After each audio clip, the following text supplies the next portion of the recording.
if you come from this area. There was a huge tribe there called Banu Hanifa. And Thumama was the chief of Banu Hanifa. He was basically like a king. Now, mind you, he was not a Muslim at this particular time. And the Prophet ﷺ sent some of his men, led by Muhammad ibn Maslam, so it was an expedition, led by Muhammad ibn Maslam, into this area of Najd. So they sent out about 30 horses. And the point there was to recapture some of what belonged to the Muslims. And at this point, they had gotten about 150 camels, 3,000 sheep, and they were headed back to Medina. And on the way back, they captured this man. They came back to Medina and they tied him to a pillar of the masjid. And they told the Prophet ﷺ, we got A, B, C, and D, and we got a captive as well. And so when the Prophet ﷺ walked into the masjid and saw this man who was tied to the pillar, he said to his companions, do you know who this man is? And they said, Allah is blessed and blessed. He said, this is Thumama ibn Uthman, Sayyid Bani Hanifa. This is Thumama ibn Uthman. He is the chief of, and they will call him Thumama ibn Uthman al-Hanifi, but not the method. And so the Prophet ﷺ went to him and said, Thumama. He said, what's your deal, Thumama? And mind you, some of Banu Hanifa had killed some Muslims. And it was said that the man himself was responsible for some of that. So the Prophet said, what do you think is going to happen? And he was a bit arrogant. And he said, in Taqtu, Ya Muhammad, Taqtu that done. Muhammad, if you kill somebody, you're going to kill somebody whose blood is precious. What does that mean? It means if you kill me, there's going to be problems. You're going to have problems. I am respected amongst my people. And they're going to come for you and for the Muslims. Well, in Twin ala Shakir. But if you let me go, if you forgive me, then you're going to find me grateful. And what does that mean? That means that you're going to be paid back in kind. Not necessarily with wealth, but you're going to have an ally. What did Allah tell for selling the masjid? If you want money, just ask me. Whatever you want, you'll get that as a ransom. So the Prophet ﷺ left him. And he told his companions to feed him, take care of him. And subhanAllah, you gotta just imagine. Where's this man tied up? Where's he at? He's in the Prophet ﷺ's masjid. I'm thinking if I was in his shoes, what am I seeing? So anyway, he's seeing the companions interacting with the Prophet ﷺ. He's hearing the salawat. He's seeing a black man, holy a man. This is huge. Right? He sees people. He's seeing Suhaib al-Rumi, Salman al-Farisi. And he's seeing this mixture of Muslims. Like, who are these people? And they're respecting each other. It's time for salah, line up. And when the Prophet said, Allah, this is not honestly, this is a second. The Prophet leaves today, one comes back day 2. By the way, this hadith is in part of Muslim. Sometimes you find like Sirah, in terms of stories, it may be questionable in terms of its authenticity. This here, there's no doubt about its authenticity. So he comes back the second day, and the Prophet says, what's going on? What do you think is going to happen? And he got it in order. He said, if you kill me, you'll be killing somebody whose blood is precious. Man, this man's tired of the masjid. He's being real cocky, you know? So the Prophet said, okay. And he said, if you let me go, if you show me a favor, then I'll be grateful. And if you want money, just ask. And the Prophet left him day 2. He came back day 3. He asked him the same thing. And the man says to the Prophet, I'm telling you just like I told you the last 2 days. And you know what the Prophet said? He said, there's the banks, ugly was the man. Let him go. Let him go. And he let him go. He went out to the palm trees, the date palms, close to the masjid of the Prophet said, and he took a ghusl. He came back to the masjid and he said, Ya Rasulullah. First he was calling Ya Muhammad, Ya Muhammad. Ya Rasulullah. أشهد أن لا إله إلا الله وأشهد أن محمدا عبده ورسوله. Look at that. And then he said, Ya Rasulullah, there was no face on earth that was more despised to me than your face.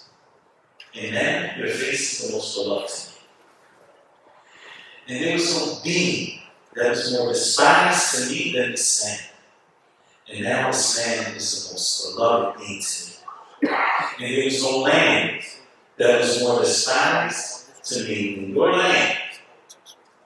And now there's no land that is more beloved to me. He said, Ya Rasulullah, your men caught me when I was on the way to make an Umrah. Can I go ahead and finish my Umrah? Okay, put a pin in the story. We're going to get back to that. What do we benefit from this? In this entire story, it doesn't matter what narration you read, nobody went to the men and called them to Islam. Really? Nobody said, nah, how do you know that God exists? This is what is wajib for Allah, this is what is not, this is what is, no. Here's the 5 pillars of Islam, here's the 6 tenets of faith. None of that. But yet this man still accepted Islam. Did he have an aha moment? Oh yeah, Islam is the truth. He was just sitting up here. No, I don't think so. Nobody debated. Why did he accept Islam? What do you think? From what he saw. Believe me when I tell you. Our job as American Muslims is really simple. It's easy to say, but it's simple. Live Islam. Be real Muslims. Be real Muslims. Live this deed.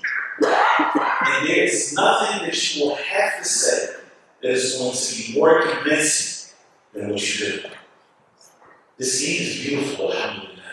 It really is. Our people, the American people, by the way, they are our people. And even though they're not Muslims, Nuh alayhi salam, when he was sent to his people, who were not Muslims, he said, Ya qawm i'budullah, ma lakum min ilahin ghayruh. Oh my people, Ya qawmi i'budullah, Ya qawm i'budullah. That's the same thing that Lut said to his people. It's the same thing that Shu'aib said to his people. It's the same thing that every prophet who was sent to a disbelieving people said, Ya qawm i'budullah, ma lakum min ilahin ghayruh. Oh my people, worship Allah. We have no true deity except for Him. He's the only one that deserves your worship. So, the reality is that all of the prophets were sent to people that were not believing, not every single prophet, but many of the prophets were sent to disbelieving people, and they still said to them, what? Yeah, call me. Yeah, call me. These are our people. And we have to really look at it. Because a lot of times our approach can be somewhat, let's just say, off-putting. Because we look at our people as just being the people in the masjid. Our people as being the people who come from the same ethnic background that we come from, our same countries that we came from. But no, these are your people. And as such, you desire good for them. We want them to be people who worship Allah. Okay. So now, back to the story of Thumama. It amazes me that in none of the narrations do we have any kind of interaction of what we will call doubt. Huh? So I went to him and I had the 10-minute shahada. You remember that was the thing? Can we do a 10-minute shahada? That was the thing back in the day. None of that. It was just them practicing Islam. I'm worried about what a non-Muslim would see in some of our masajid if they were tied up for 2 days. This one arguing about, well, Ramadan didn't really start yet. We had a big fit fight in the masjid about it. Whatever's going on in the masjid. And I'm not saying this is happening everywhere, but I'm saying in some places, it's almost like, alhamdulillah, the non-Muslims are now actions. So, what he saw attracted him and made him want to be a Muslim. And I'm saying for us as well, we have to be very cognizant of the fact that we're being watched. You know, Allah told the Prophet sallallahu that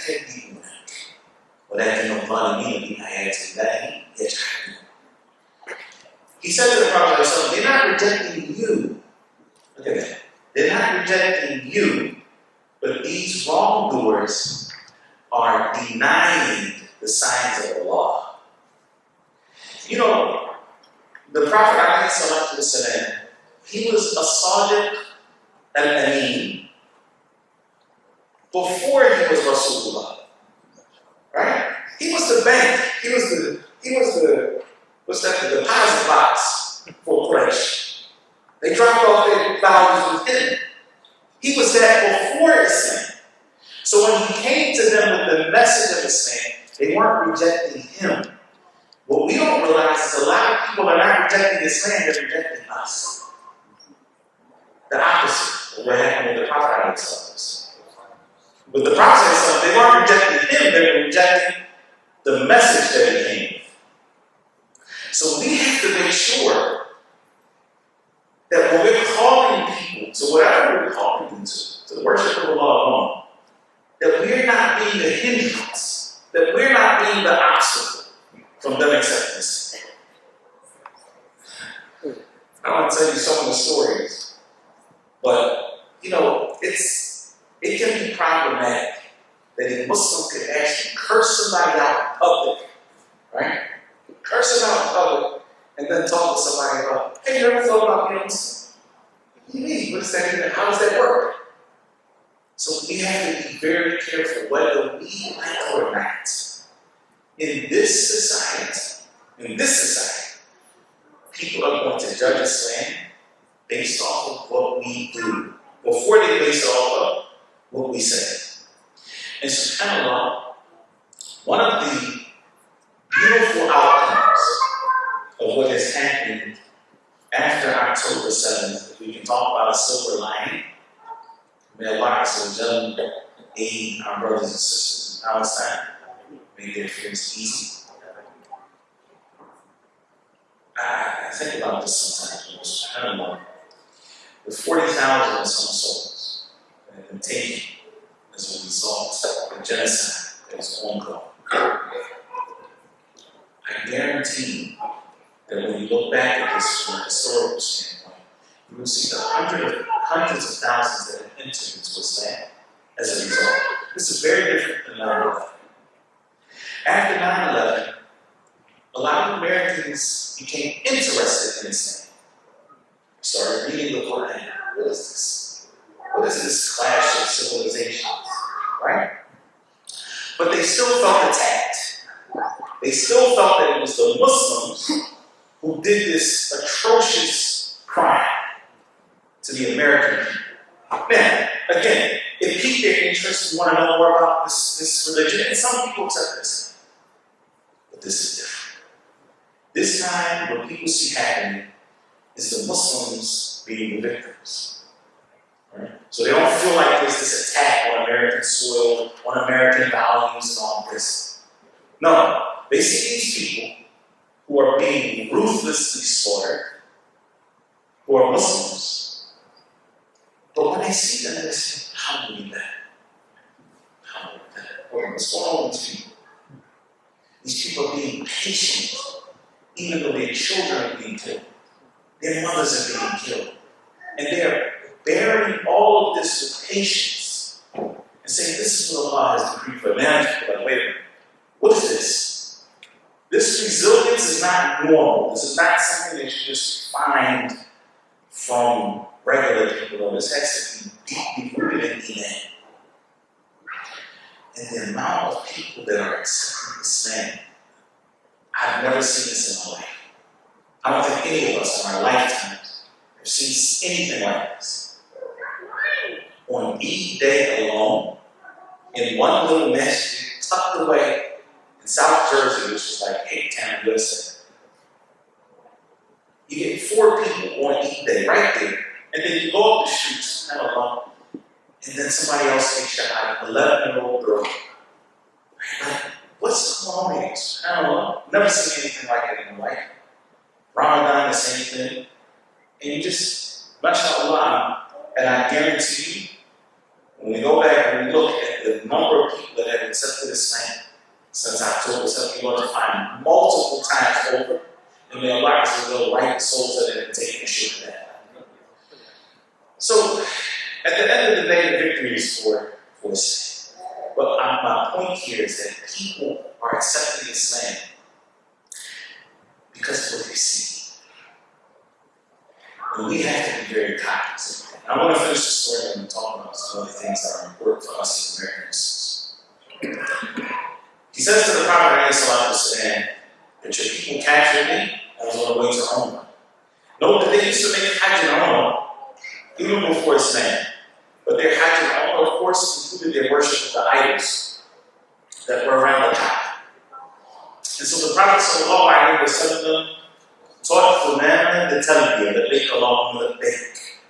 Labbaik la sharika laka labbaik. Alhamdu wa ni'mata laka wal mulk la sharika lak. He taught him the Talbiyah. And so he went to Mecca, he headed to Mecca, saying labbaik Allahumma labbaik. When he got to Mecca, some of them did not know who he was. And they heard his Talbiyah. That wasn't their Talbiyah, because they used to have an addition. إِلَّا شَرِيكًا مَلَكْتَهُ وَمَا مَلَكْ was their part of the Talbiyah. You don't have any partners except for the partner, إِلَّا شَرِيكًا مَلَكْتَهُ وَمَا مَلَكْ, except for a partner that you own and you own what he owns. So they associated partners with Allah, but they recognized him as like the big guy. So when he got to Mecca, his Talbiyah wasn't like their Talbiyah. And so some of them started to throw stones at him and harm him. And they said, As-sabot. Like, did you change your religion? And he said, Well, aslamtu ma'a Rasulillah sallallahu alayhi wa sallam. Abu Sufyan, who was not a Muslim at the time, he recognized the man. And he told the rest of them, what are y'all doing? This is man, Sayyid al-Yaman, Sayyid Bani Hanif. Leave him alone. So man said, I am a follower of the Prophet Muhammad sallallahu alayhi wa sallam, and wallahi, you all will not get a grain of wheat until the Prophet sallallahu alayhi wa sallam, yet then, until he gives permission. How long was he Muslim? How long? 10 days? Maybe 9 or 10 days? He created his own boycott by himself. Economic embargo. SubhanAllah. They thought he was kidding. Yemen sent word, Thumama sent word to the people of Yemen to not let anything go past past Medina until the Prophet ﷺ gives permission. They were trying to plead with him, no, it's going to be okay, and you go ahead and make it to wall on it. He said that. A month went by, and the people of Mecca began to suffer because they were not getting any crops. So Abu Sufyan wrote to the Prophet ﷺ, telling him, by Allah, and then by kinship, you claim to be someone who came to strengthen the ties of kinship. Mind you, this is coming from the people who boycotted the Muslims. The Prophet ﷺ lost Khadija radiallahu anha and Abu Talib the same year during the boycott, because the Muslims were starving. So they starved the Muslims, and then he turned around and said, wait a minute, what about our kinship? Hey, we're family. Okay, now we're family, right? We please tell the men to let the rains come in, to let the crops come in. And the Prophet ﷺ, subhanAllah, he had the ability at that point to start them. But he didn't. SubhanAllah, some of them became from the best Muslims later on. Right? And you look at the hikmah of Allah Azza wa Jalla. And obviously he's the messenger of Allah. And so there's no human being that has more hikmah than the Prophet, including the man Aqeedah. Right? The hikmah of the Prophet, to have the foresight to know that some of these people that are starving right now, inshallah, through this type of interaction, they will see the truth of Islam. And they will enter into Islam. And in fact, a year and a half later, after this incident, the bulk of them entered into Islam without any fighting. Conquest of Mecca. And so the Prophet ﷺ lifted the embargo. Right? But that just also shows you the power of economic embargoes. And we're not going to talk about BDS movement in this kind of thing, but just think about it. They had strength to be able to stop people's supplies. And so the men, radiallahu ta'ala, became from the great companions of the Prophet ﷺ. And in fact, you know who else was from Bani Hanifa? Somebody really famous for the wrong reason. After the death of the Prophet ﷺ, anybody heard him say him? What is he known as? Say him what? Aqeedah. He was from Bani Hanifa. Who stood and fought against him? His own clansmen, men, led the attack against Hussein. This was the man of Allah. How did he become a Muslim? His wives. SubhanAllah. And so, I say that because sometimes, SubhanAllah, these types of lectures, the first part makes you forget the end part makes you forget the middle, right? So you don't follow the thread. The thread of this lecture is, do Islam. Be a real Muslim. Practice. This is so important. Not just for our interaction with non-Muslims, but even in our own families. You all who take the time to come to the masjid, we're trying to learn Islam. You all are the cream of the crop of the Muslim community. And you all, the men, are going to be, if not already, leaders in your own families. Let your actions speak. I'm going to give you an example of something that I've seen that we perhaps need to reconsider how we approach some of these things as people who are practicing Islam in society. Any of you have, let's say, 10 to 15-year-old children? Yeah.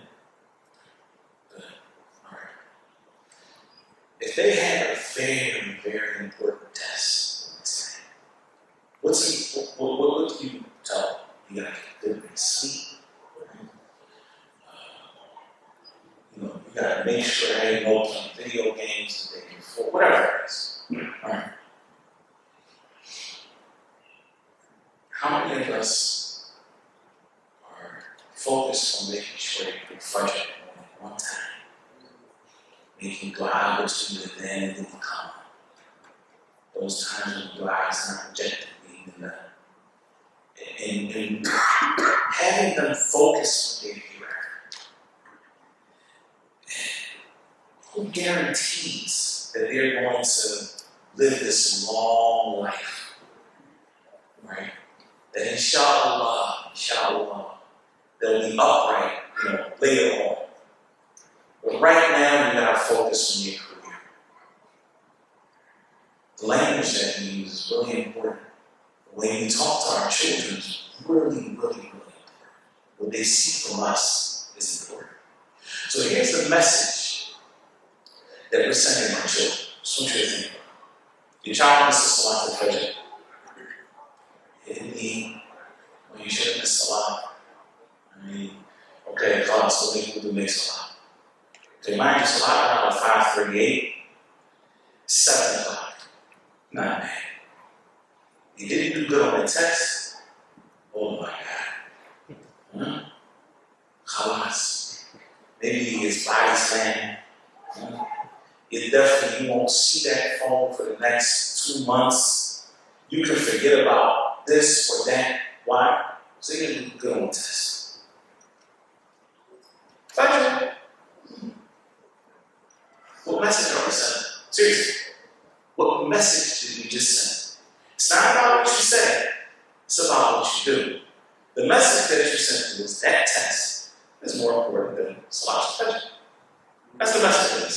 Whether we like it or not, maybe we're not processing that way. Maybe we genuinely believe that Salat al-Fajr is more important. We're not showing it. Maybe it's because Salat al-Fajr is every day, right? And the test is only this one big test, and there's a lot of consequences. But isn't there a consequence to missing Salat? We realize that. I'll transition very quickly and we'll get back to this. One of the most important things that we can do in our lives as Muslims, period, but especially Muslims living amongst non-Muslims, is to make sure that we have good companionship. People around us help to encourage us. Let's put it like this. You're in a boardroom, okay? 12 people and you. 12 altogether. 1 Muslim, 11 non-Muslims. The winter time. It's 12 o'clock and the meeting is dragging on. 2:30 comes. And nobody bats an eye because the food is there, right? It's a working lunch. What just happened? The word came in and went out. Nobody here cares about the word except for you. And you're not even conscious of it because nobody else is. Okay. 6 Muslims in there. And everybody's phone starts going off at the same time. All of the non-Muslims looking at it. But it's 6 of you now. So it's not that one of you, when it goes off and you're like really quickly embarrassed and click it off so nobody else hears what's going on. Like Jalen Brown, right? Okay. So now, what happens? Because there's 6, you got critical mass. And now it's like, yeah, you know what, guys, we're going to take a break, we got to pray, and then we'll be back. Nobody's really inconvenienced. Big deal. But guess what happened? Because of the company, you're encouraged to practice your deen. Nobody can go at this alone. The Prophet ﷺ himself, after revelation came to him, was he excited like, yeah, I'm messing with Allah? He was scared. He was scared. He didn't know what was going on. He went back to his comfort zone. Khadija, radiallahu ta'ala, told him and said, Allah will never disgrace you. Allah won't disgrace you. Then what happened? How was the Prophet reassured? Was it because Jibril came to him again? That was scary. How was he reassured? So what happened? Tell me. Khadija took him to Waraqah. And then he was the one that convinced the Prophet that he was a prophet. He said, that angel that came to you, that's the one that went to Musa. The one that went to Isa. And I wish that I could live long enough to see if people kick you out. He said, they're going to kick me out? He said, there's nobody that comes to what you came with except that he's going to find some enmity amongst his people. Because you're disrupting the social order now. The people that used to be in charge, you're messing them up. So like I said, the people who were in charge because they had money, well, they still got answers to do. The people who had status, there's no status greater than the message of Allah. Now that's a problem now. You're creating problems from a social standpoint. Right? So what happened? The Prophet ﷺ now Abu Bakr becomes a Muslim, and taught him. And so now these people around the Prophet ﷺ, they help him. And he's the messenger of Allah. Sallallahu alayhi wa sallam. Who are we in a society that at every corner is some kind of something about Muslims? Yeah. After 9/11, and let's not fool ourselves, you know what our dawah became in America, right? We're not terrorists. We spent like 10 years not calling people to Islam. We spent 10 years just trying to convince everybody we're not terrorists. That's where our dawah became. And we formed alliances with other people, not based on the fact that we have something to offer to society. That in fact, this way of life, there's nothing superior to it. That's not that wasn't the posture that we had. Our posture was, please accept us. Please, because we're not terrorists. Yeah, but look at that. Look at the difference when you have a community around you that now supports the mission of Islam. Having that is super important for us as Muslims in this society. I'm saying that it's important no matter where you live, even if you live amongst all Muslims, but especially in this society. It's very different, when you have a group all moving in the same direction. It's beautiful to see all of the Muslims. When you have a group of 30 Muslims, 40 Muslims at great adventure. Okay? It's very different than the one lone sister. She's the only one. You can't even tell her family is Muslim, but she's got the hijab. And now all eyes are on her. Well, if you see 30 hijabs, it makes a difference, doesn't it? Your company is important. There was a tabi'i who made dua to Allah subhanahu wa ta'ala. He said, Allah sukni jalisan salih. Oh Allah, grant me righteous companion. He was on the way to make Umrah. When he got to Medina, he saw Abu Hurairah, radiallahu anhu.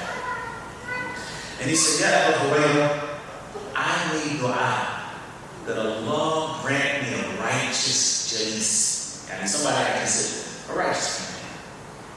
He said, so tell me a hadith you heard from the Prophet sallallahu alaihi wasallam. Abu Hurairah. Does anybody know what Abu Hurairah is? Yeah. What made him so famous? What made him famous? He narrated the most hadith from the Prophet sallallahu alaihi wasallam. Right? Nobody narrated more hadith from the Prophet sallallahu alaihi wasallam. So now mind you, if you come to somebody like me, I memorize 3 hadith. You say, tell me a hadith. Well, I got 3 to choose from. Pick one of the 3. he's narrated 7,000, 8,000 hadith from the Prophet. The one he picks is going to be very important, right? I mean, you understand what I'm saying? Like if you only have 3 memorized anyway, it's a toss-up. Whichever one you pick might just be random. But when you got 8,000 and I can only pick one, saying just tell me one hadith you heard from the Prophet, that one must be really important. You know what hadith he told me? He said, I heard the Messenger of Allah sallallahu alaihi wasallam say, the first thing that a person will be asked about from his actions on the day of judgment is his salah. Allah, it's not whether he passed the biology exam, not whether he got in med school, mashallah. Nah.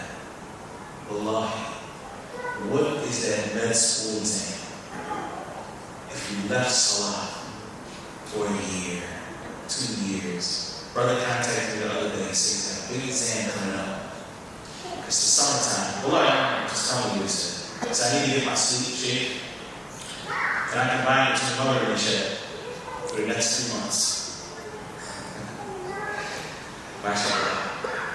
And then he actually quoted a hadith for me. He said, didn't it not best, blah, blah, blah, say that the Prophet ﷺ combined between salah and to lift the haraj of the ummah for 3 months straight. Zayd was really important. Anyway, we had a good discussion. And at least he was worried about praying. Because for some people, it's just not really an issue for them. This is important. This is my career, brother. Like, how long is your career? Good die. In America, how long do you have a career for? 30 years? MashaAllah, you have a really long career, 45. Like, how long is forever? Pretty long, right? Yeah, that's why it's called forever. Your salah is what's going to determine, part of it is going to determine your forever. Abu Hurairah said, I heard the Prophet say the first thing that a person is going to be asked about from his actions is his salah. That in salah, if his salah is good, it's solid, it's prayed on time, all the time. Not for salah. By the way, you know what's interesting? You know, for some people, for salah is a big accomplishment. I'm not saying it's not. I'm just saying it doesn't really work. And then we wonder, well, you know, brother, people come in and say, no, I've been practicing it, but you know, I'm not getting out of what I think I should or whatever. Okay, so, like, and anybody do construction here? Like, anybody live in a house here? Okay, so usually there's like 4 walls, right? Then there's the roof. Like if you had the 4 walls with no roof and it rained, does it work? That's your 4 salats without the 5th one. It's not going to work. You need 5. There's a reason why you only need 5. 5 is important. If you want it to work, it's got to be 5. Right? Or we look at the different ratios and equations. But like, imagine a nice Rolls Royce, $250,000 vehicle with 3 tires. Okay? You look at that, and you're just supposed to drive around with 3 tires. You need a 4th one. That's not going to work. For salah, to do what it's supposed to do, it prevents from obscenity and evil in general. You have to do 5. And it's the first thing that a person is going to be asked about on the Qiyamah. It's his salah.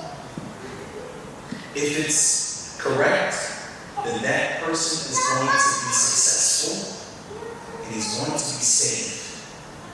He's going to be successful, he's going to be saved.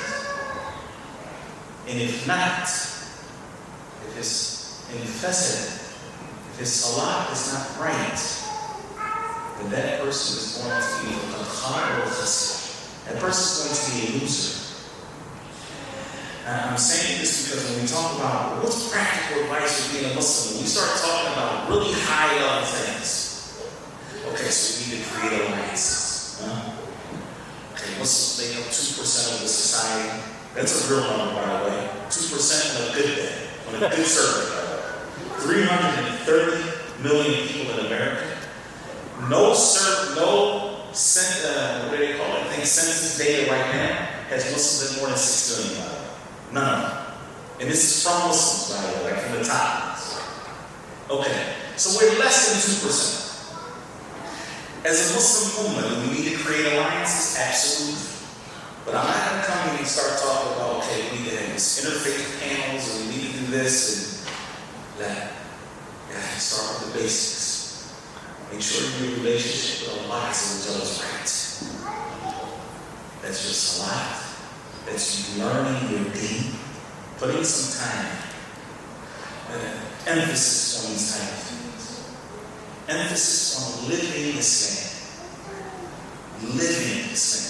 Not just talking about it. We learn, mashallah, we go to the khutbahs on Fridays. Alhamdulillah, in most of our masajid, we're hearing good information. Our teams have gotten, mashallah, much better in terms of addressing the people and the needs of the people. But are we really implementing these things? So yes, there's things that we need to do on a communal level. Building alliances is one of them. But you know how easy it is to build an alliance? You have neighbors. من كان يؤمن بالله واليوم الآخر فليكرم جاره. Whoever believes in Allah and the last day will be good to his neighbor. Chances are, I'm just saying chances, that if you have 100 neighbors, 98 of them are not Muslim. That's just like numbers. Obviously, we try to build these little enclaves or whatever, right? Which is good. I mean, we need to be reinforced. But are we being the target? That's how you build alliance. It's not that hard. It's just take up a fruit basket. It's when you're out there shoveling your snow, right? Shoveling in front of their house. Literally. Like these are just some of the small things that we can do to be Muslim, to be a good Muslim neighbor. And believing that goes a long way, that goes a lot further than doing Jehovah's Witnesses Islam. Did I just say Jehovah's Witnesses Islam? I didn't mean to say that. Honestly, I didn't mean to say that. But like Islam, Jehovah's Witness style. Not on the door. They come and you say, yes, I just want to talk to you about Islam if you have a few minutes. I'm telling you, look back at the man. And he's not the only he's not the only example of Muslims who have accepted Islam, those that have accepted Islam, just by observing the Muslims. And that goes a long, long way for us as a Muslim community. The Prophet said, I gave a khutbah here, I don't remember what was that. Last year or the year before. But I gave a khutbah about what the Prophet said when he first came to Medina. And his da'wah, when he first came to Medina, was Ayyuhan an-nas, Afshu salam, spread the salam. Wa atimu ta'ala, feed the people. Feed the people. Wasilul arham, keep the ties of kinship. And you're talking at that point that even at the beginning of the da'wah of the Prophet, he was talking about keeping ties of kinship. These are Muslims keeping ties of kinship with non-Muslims. Wasallu bil-layl, wa nasu bil-layl. Pray at night when the people listen. Tadkhulu al-jannata bi-salam, that you will enter Jannah peacefully. This without a doubt, by the way, was wahi from Allah subhanahu wa ta'ala, as was the speech of the Prophet, it was all revelation. But if you look at it, if you look at it, no society can thrive without salam. No society can thrive without peace. And the dua of Ibrahim alayhi salam, when he got to Mecca, was, رَبِّ جَعَلْ هَذَا بَلَدًا آمِنًا. Make this a safe society. SubhanAllah. Okay, so you need that for society as a whole. And then the Prophet said, well, ultimate time. In general, feed the people. What happens when you feed people? SubhanAllah. You know how many deals are done over the dinner table, like just besides golf here and there, or otherwise? Because what happens? Bonds begin to form on another level when you break bread with each other. So that's another tier of society. And usually what's going to happen, by the way, is when you feed people, there's some people that actually need. They're not just eating with you because they want to, form some kind of relationship. They actually need the food. And when they need food, they need other things. And when those who have in society begin to take care of the needs of those who have not, you know what happens? It also helps to create a level of stability in society. Then the Prophet said, what's the Allah hand? Because every society is made up of what? Families. That's the building block of society. And if those families have some kind of connective tissue, then it helps to create another level on a familial level of bonds in society. But every family is made up of individuals. And the Prophet pointed out one specific thing. Prayer.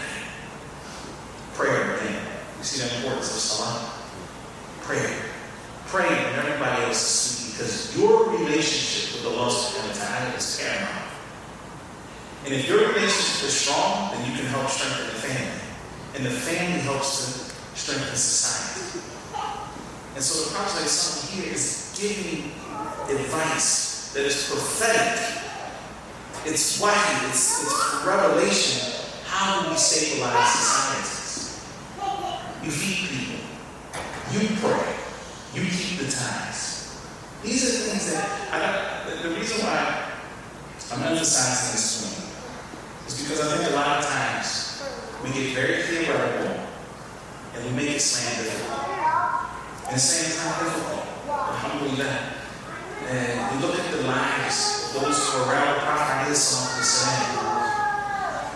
And of course, they changed certain things. They were not worshiping idols anymore.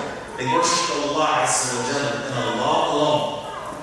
And they worshiped in the way that the Prophet taught them to worship. And then after that, they lived their lives. The last point that I'll make, inshallah, as we approach Salat al-Isha, leave some time for questions if there are any. And this part, if there's one thing that you take away after the importance of living Islam, it's this point here. Each and every single one of us has a role to play in advancing Islam in this society. We have a communal role, we have a responsibility as a community to pass Islam on to the next generation. When I say communal work, that means that if Islam is not passed on, then we are awesome. We're not exempt. Don't think of your role only as my individual. I have to pray, I have to fast Ramadan, I have to give zakat. That's true. But we have a role as a community as well. To support the institutions that house the message of Islam, and to pass, to the best of our ability, to pass Islam down to the next generation. How is that done? That's done by you excelling at what Allah blessed you with. And that may be very different from what Allah blessed me with, or what Allah blessed her with. So find your lane and excel in what Allah has gifted you with. And do not try to excel at someone else's gift. What do I mean by that?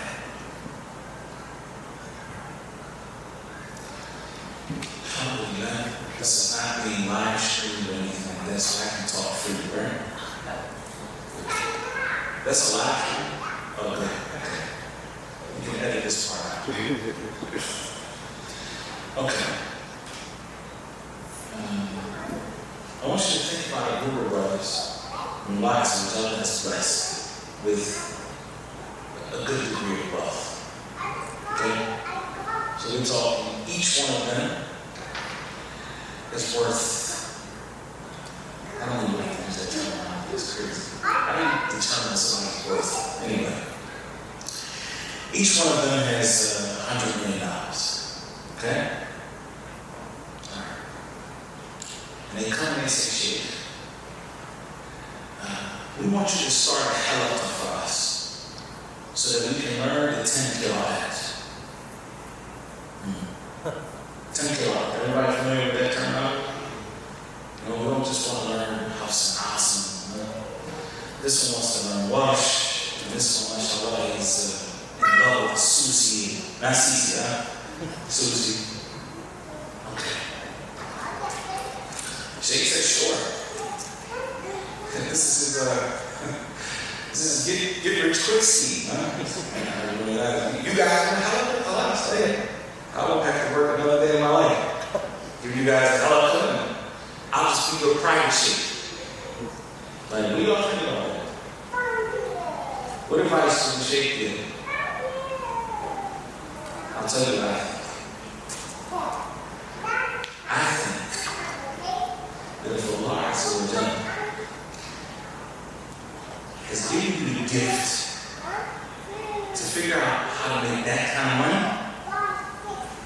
then you need to not even think about the 10 qira'at. You need to think about how you're going to use that wealth to establish Islam in America.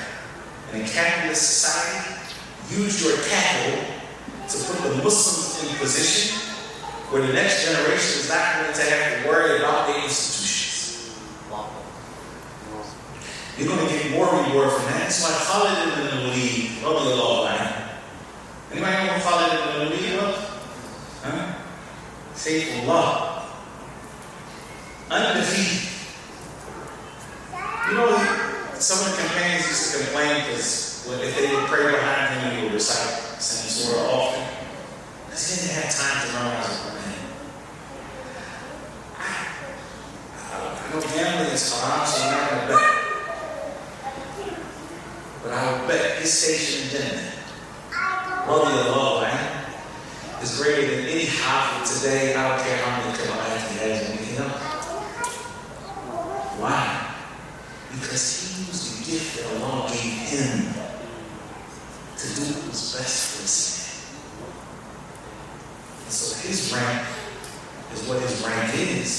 Not because he was a hafiz, not because he was an alim in that sense of the term, of the word. Obviously, he's from the companions of the Prophet. They see Islam.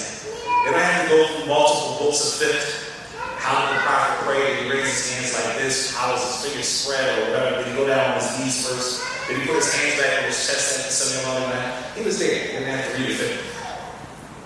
Their fiqh was watching the Prophet, for sure. But the point is that the Prophet, he pointed out the differences in the companions. And I'm saying that each one of us has a gift that Allah has given him. And it's really important that after the basics of Islam, that everybody is required to do.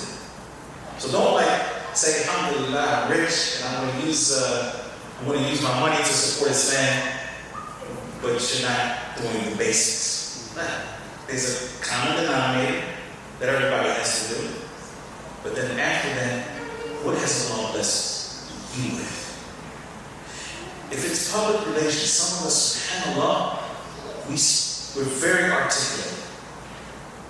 Then use that gift. You don't have to be like a super scholar of Islam to talk about the basics of Islam, which is what the majority of non-Muslims need. They just need the basics. Use that gift that Allah has given you to articulate Islam. Some people use their gifts for things that are haram.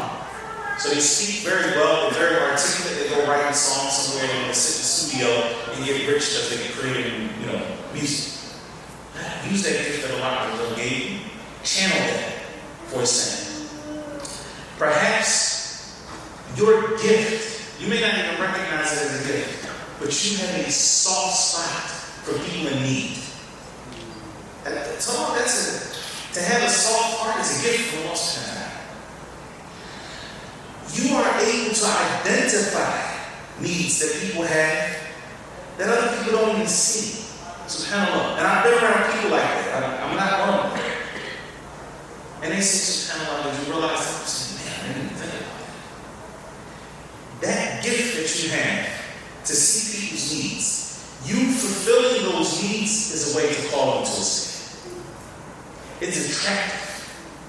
Use that to call people to Islam. Perhaps Allah, whatever that gift is, use it for the pleasure of Allah, and don't worry about trying to get other people to be just like you.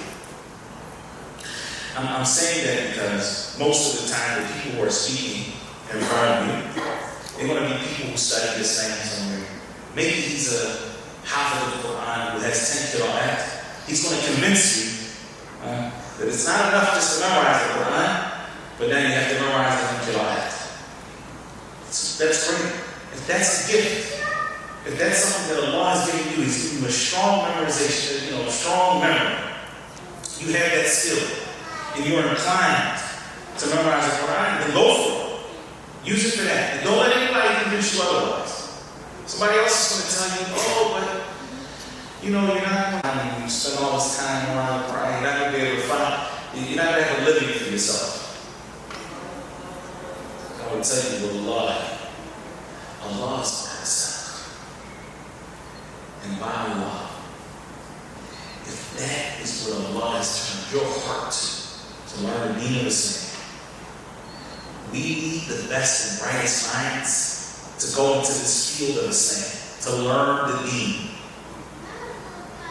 to spend decades learning Islam. You need that. So don't just go say because somebody said, no, brother, get your medical degree first, and then study Islam. It's not going to happen, trust me. You get your medical degree, you spend the next 10 years paying it off, right? You're not going to have time to study Islam, and by that time, you feel like you're too old to study Islam. If that's what Allah has put in your heart, then yes, study the deen of Islam, because we need those. When we think about what we're really facing as an ummah, we need the best and brightest minds to guide our ummah Islamically. Not the way that it's done in certain countries, where if you're super smart, what field do they push you in? Medicine. Then if you're not quite super smart, but you are really smart, they push you into what? Engineering. And then if you're like, okay, smart, accounting and whatever. And then if you're not smart at all, go study Islam. It's not going to work. It's not going to work. This ummah, we need those good minds that are going to study Islam, that are going to help lead the community in that. On a personal note, I had a full scholarship before I studied Islam. I left that to study Islam. And alhamdulillah, I'm here in front of you. You're not going to, some people make other people believe that if you study Islam, you're just going to be begging people for an existence. Now, Allah's always He's going to provide. And bi-idhnillah, whatever door Allah has opened for you, don't close that door seeking a different door. Because the ultimate goal is Jannah. And the Prophet ﷺ taught us that there's how many gates to Jannah? Huh? 8. Some people will be called from that door. Other people will be called from that door, from the bab of Sadaqah, and some from the bab of Salah, and some from the bab of Birr Walidain.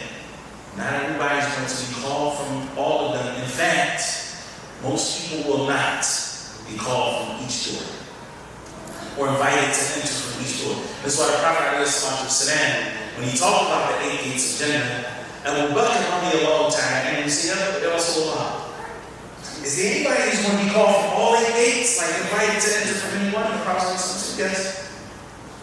And I hope that you will be from amongst them. This is Abu Bakr Siddiq radiallahu anhu, the best of all people after the messengers. And the Prophet was saying, yes, inshallah, you'll be from amongst them. But that's not going to be most people. And this is why one of the greatest scholars of Islam, Ibn Abdul radiallahu anhu, in explaining this hadith, he said that the majority of people, Allah Azza wa Jalla only opens up for them one door. It's the majorities. What is your door? What is your gate?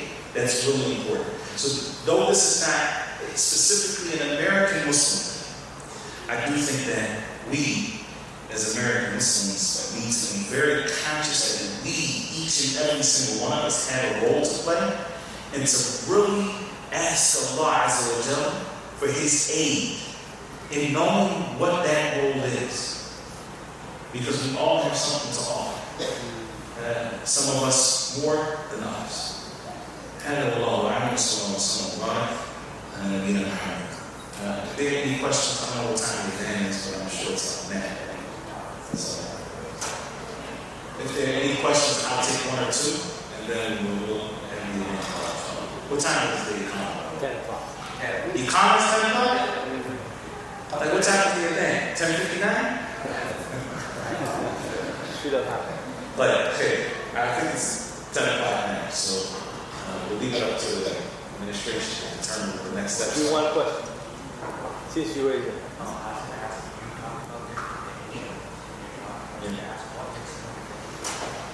So the question is, what makes one a good companion? Because the Prophet ﷺ encouraged us to have good companions. And he told us that the good companion is like a hamid al-misk, right? He's like the seller of musk, right? He's either going to give you some, so now you smell good too, right? Without paying for it. Or you buy some off of him, so now you smell good, but you kind of had to pay for it. At a minimum, you're going to get what? A good smell. Like, what makes someone a good companion?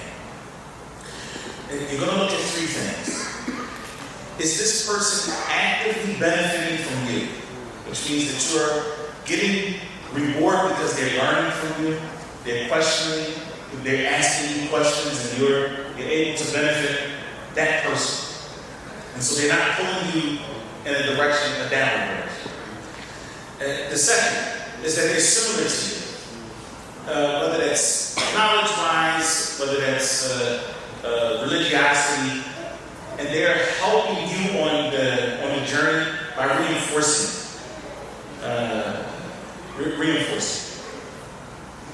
The third thing is that you recognize the qualities that are better than the qualities that you have, that you aspire to be like them.